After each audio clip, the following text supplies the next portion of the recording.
بسم اللہ الرحمن الرحیم۔ چیپٹر کا جو دوسرا پارٹ رہ گیا تھا اس کو پڑھتے ہیں۔ آپ اپنے صحابہ سے تجارت کے اصول و فضائل بیان فرمایا کرتے تھے اور تجارت کرنے والوں کی حوصلہ افزائی فرماتے تھے۔ بعض صحابہ کے ساتھ تجارت میں شراکت بھی کرتے تھے۔ آپ صلی اللہ علیہ وسلم کے صحابہ میں حضرت ابوبکر، حضرت عثمان، حضرت عبد الرحمن بن عوف، حضرت اللہ مشہور تاجر تھے۔ آپ صلی اللہ علیہ وسلم نے فرمایا، اللہ تعالیٰ نے دنیا کے کاموں میں جس قدر خیر و برکت تقسیم کے اس کا 99% حصہ تجارت میں رکھا ہے۔ حلال رزق کی برکت۔ آپ صلی اللہ علیہ وسلم نے فرمایا، مسلمانوں کا یہ کام نہیں کہ کسی کو دھوکہ دے، دھوکہ باز ہم میں سے نہیں۔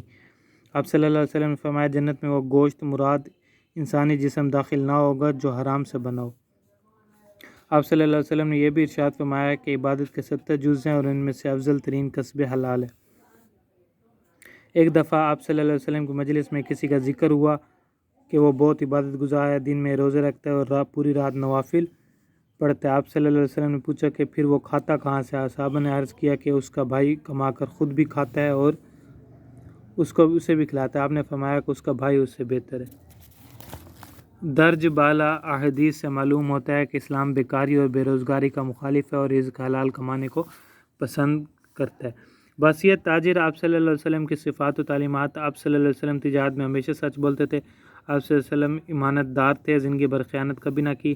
آپ صلی اللہ علیہ وسلم بہت سخی، بعض اوقات طے شدہ سے زیادہ مال عطا کرتے۔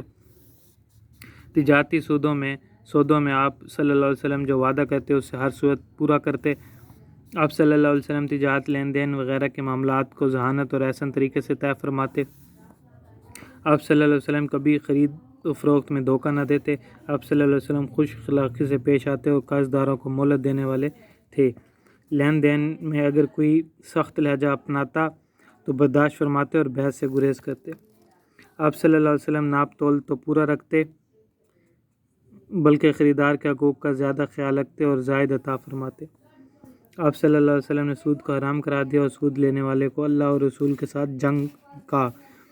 آپ صلی اللہ علیہ وسلم جھوٹی قسمیں کھانے سے منع فرماتے بلکہ تجارت میں قسمیں کھانے سے بچنے کا مشورہ دیتے۔ آپ صلی اللہ علیہ وسلم نے تجارت میں جوئے، سٹہ بازی وغیرہ سے منع فرمایا۔ آپ صلی اللہ علیہ وسلم نے زیادہ منافع کی غرض سے ذخیرہ اندوزی کرنے کو گناہ قرار دیا۔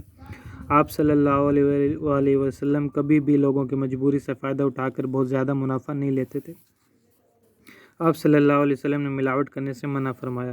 آپ صلی اللہ علیہ وسلم نے سامان بازار میں پہنچنے سے پہلے خریداری یعنی راستے میں سامان روک کر خریدنے سے منع فرمایا۔ آپ صلی اللہ علیہ وسلم نے مزدور کی مجبوری سے فائدہ اٹھا کر کم اجرت دینے کو ناپسند فرمایا۔ آپ صلی اللہ علیہ وسلم نے مجبوری یا زبردستی کی خرید و فروخت کو ناجائز قرار دیا۔ آپ صلی اللہ علیہ وسلم نے شراب، مردار، خنزیر اور بتوں کی خرید و فروخت سے منع فرمایا۔ آپ صلی اللہ علیہ وسلم نے فرمایا، جو شخص عیب دار چیز کا عیب بتائے بغیر فروخت کر دے وہ اللہ کے غضب کا شکار رہتا ہے۔ آپ صلی اللہ علیہ وسلم نے محض قیمت بڑھانے کی غرض سے بولی دینے کے عمل کو ناپسندیدہ قرار دیا۔ سرگرمی۔ استاد صاحب طلبہ کو کاروبار کرنے کے فوائد بتائیں اور تجارت میں ایمانداری پر روشنی ڈالیں۔